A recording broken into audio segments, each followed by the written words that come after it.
je vous présente un exercice complémentaire à ceux proposés dans mon livre Plus jamais malade, qui paraîtra le 16 janvier de l'autre côté de l'Atlantique, notamment en France et en Belgique. J'en suis vraiment très heureux. Le livre se trouve déjà en librairie ici au Québec et dans le reste du Canada. J'espère que le livre et cette vidéo vous plairont.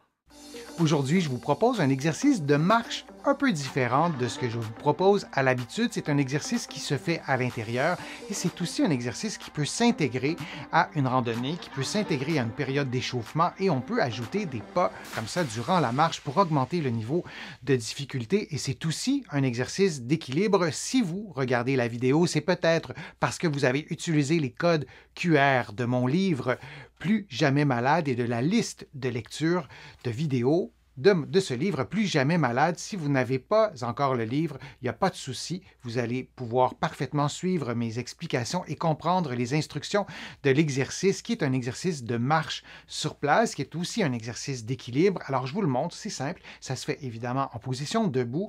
Vous allez placer les mains devant vous, assez haut, et vous allez lever un genou à la fois pour que votre genou soit en contact avec la paume de votre main. Et vous allez adapter la vitesse de vos mouvements à vos capacités physiques. Je vous le dis toujours, c'est important que les exercices que je vous présente sur ma chaîne soient adaptés à vos capacités physiques. J'ai changé l'angle, j'ai changé ma position pour que vous voyez aussi un peu mieux. Donc, je vous le montre de face, mais vous pouvez aussi faire l'exercice adossé à un mur ou sinon, vous pouvez le faire aussi en marchant. Vous pouvez aussi faire cet exercice-là comme exercice d'échauffement et vous pourriez le faire moins vite, vous pourriez le faire plus vite. Je vous ai dit que c'est un exercice d'équilibre aussi pour des raisons évidentes et vous pourriez garder le contact entre votre genou et votre main pendant 1 ou 2 secondes.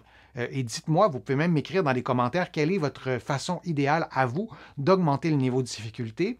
Vous pourriez aussi faire l'exercice en fermant les yeux une fraction de seconde pour commencer. Et si ça va bien, vous pourriez le faire les yeux fermés. Si vous le faites les yeux fermés, c'est important d'être dans un environnement sécuritaire si votre équilibre n'est pas parfait. Et donc, il y a plusieurs façons d'augmenter le niveau de difficulté et évidemment de le faire plus rapidement. Ça sera plus difficile. J'aime bien l'exercice aussi parce que c'est un exercice qui stimule les capacités cardiovasculaires si on le fait quand même assez rapidement.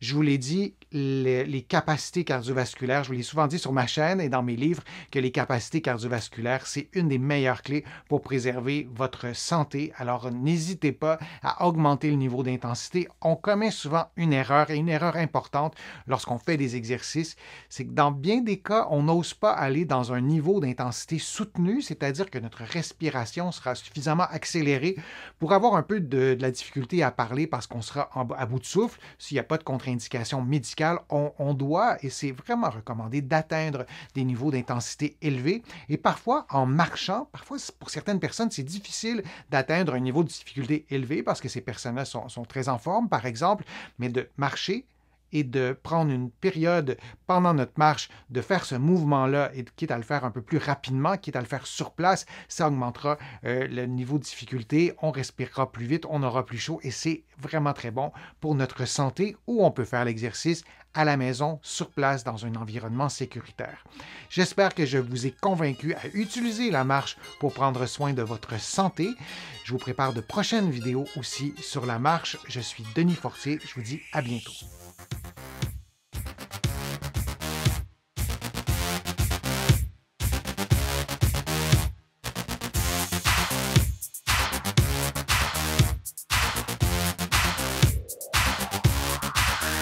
Shh.